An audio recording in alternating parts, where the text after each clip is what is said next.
Biarkan kita aja, para penggemar hingga para supporter yang marah dan fokus untuk mengkritik Bahrain serta melaporkan Bahrain ke FIFA dan IFC seperti yang dilakukan PSSI. Untuk para pemain, lupakan hasil imbang 2-2 kontra Bahrain. Fokus untuk mengevaluasi dan merefleksi diri, di mana selanjutnya bisa fokus ke laga kontra China. Itulah yang baru-baru ini ditunjukkan Jay Izzaz. Kapten timnas itu enggan mengomentari soal kontroversi yang dilakukan wasit pertandingan ketika memilih untuk fokus pada timnya sendiri. Things happen, it's football. And now for us it just feels like a loss because we conceded in the last minute. We keep going, that's what we have to do. And do you think the win is stalled by the referee? What I said, this is football. It's all a part of it. So how I see it, we have to self-reflect first. That's what it is. Inilah mentalitas kuat dari Kapten Timnas Indonesia yang seharusnya jadi contoh bagi para pemain Indonesia dimanapun. Sebagai pemain sepak bola, fokuslah di lapangan saja.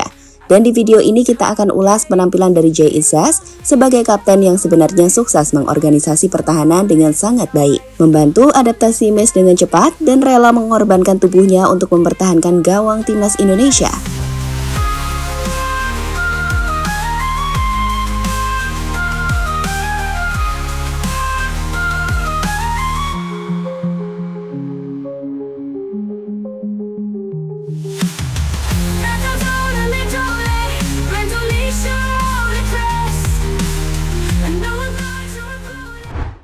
Akibat seharian fokus untuk mencari informasi terbaru soal wasit Ahmed Alkaf yang dinilai telah merampok kemenangan timnas Indonesia atas tim tuan rumah Bahrain seharian, kita jadi kurang fokus sama apa yang ditunjukkan para pemain tim Garuda di sepanjang pertandingan kontra Bahrain. Padahal di laga tersebut para pemain menunjukkan permainan yang luar biasa. Seperti Rafa Strijk yang akhirnya membungkam kritikan dengan gol indah yang sempat membawa unggul timnas 2-1, atau Tom Hai yang mampu bermain hingga menit 80 dengan sangat aktif, serta debut dari Messilgers, Eliano, dan tentu saja penampilan kokoh dari Jay Izzaz sebagai kapten di jantung pertahanan timnas.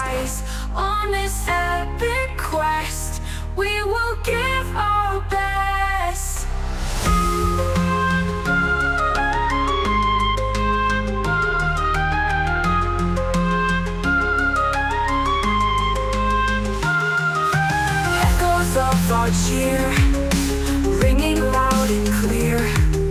One team, one desire. Hearts full of fire. Days of blood and sweat. Oke, berbicara soal laga Indonesia kontra Bahrain, timnas yang memainkan Malik Rezaldi, Ragnar, dan Strijk sejak awal babak pertama di lini serang dapat dikatakan gagal mengatasi pressing dari timnas Bahrain. Organisasi lini tengah hingga lini depan masih nampak kaku, yang membuat banyak bola terbuang sia-sia dari sektor lini belakang. Untungnya perubahan yang terjadi di babak kedua seperti saat memasukkan Rizky Ridho menggantikan Jordi Amat hingga menarik Sandy Walsh dengan memasukkan Eliano Reinders, terbukti sukses membuat permainan kita jauh lebih cair, bahkan dapat dikatakan jauh lebih efektif. Di lini belakang, Jay, Messilgers hingga Rizky Ridho membuat para pemain lawan tak memiliki peluang bersih.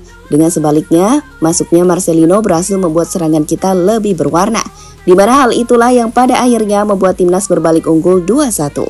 Usai Rafa Strijk menjawab kepercayaan Coach Sintayong selama ini dengan gol berkelas yang melengkung ke gawang kiper Bahrain.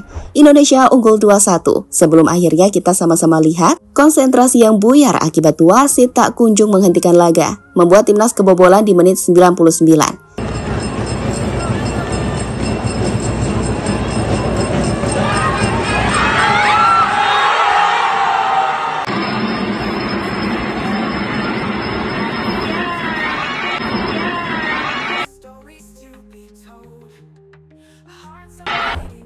Melihat statistik di pertandingan laga tersebut, maka kita bisa melihat jika di babak pertama kita benar-benar menderita tanpa banyak memberikan tekanan. Dikutip dari statistik FotMob, di babak pertama timnas tercatat hanya mampu membuat 1 tembakan saja.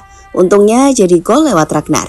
Dan seperti sudah kita jelaskan sebelumnya, semua membaik di babak kedua ketika tim Garuda mampu melepaskan 4 tembakan, di mana hebatnya seluruh atau 4 tembakan dari timnas mengarah ke gawang Bahrain atau semua on target.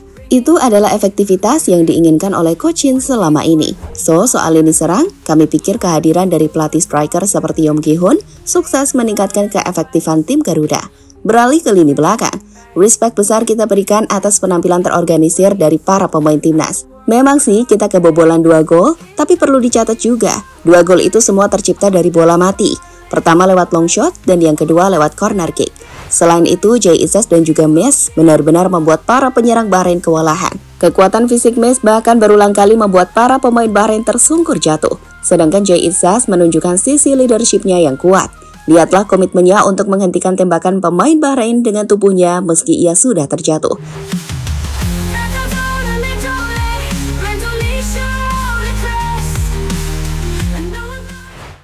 Itu adalah penyelamatan heroik dari sedikit aksi menawan yang ditunjukkan Mes Hilgers dan juga Jay Izzaz di depan Martin Paes.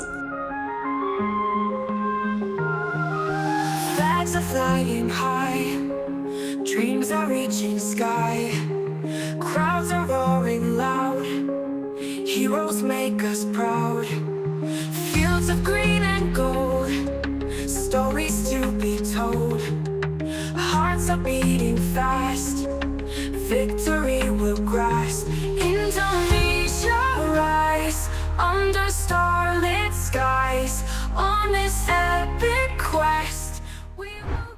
Jelas meski baru pertama main bersama, Jay dan juga Mes ini menjanjikan kekuatan dan kombinasi yang sangat baik untuk lini belakang tim Garuda. Dan kami pikir dengan berjalannya waktu, keduanya akan makin klop untuk memastikan pertahanan timnas akan semakin kuat. Lihat deh bagaimana dua pemain ini cukup sering mengobrol bersama yang mengindikasikan komunikasi baik antar Jay dan juga sosok Mes Hilgers.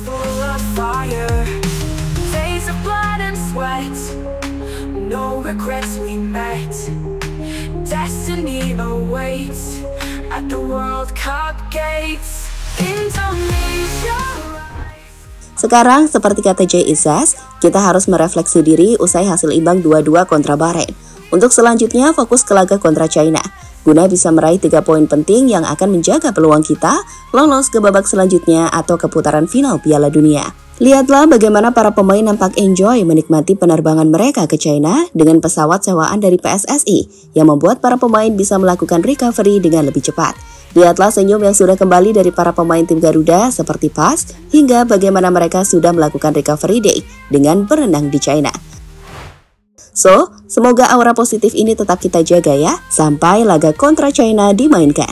Dan seperti harapan, kita bisa mendapatkan 3 poin penting. 3 poin yang bisa membawa kita mendapatkan 6 poin, dan bersaing di posisi runner-up dengan Australia dan juga Arab Saudi. Jadi itulah cerita dari bagaimana penampilan para pemain timnas yang sebenarnya sudah sangat positif, yang sayangnya harus dinodai oleh keputusan wasit pertandingan.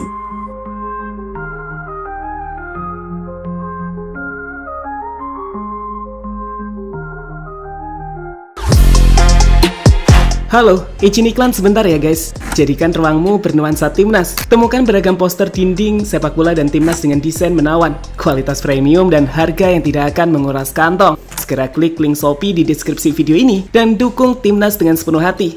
Mulai dari dinding rumahmu.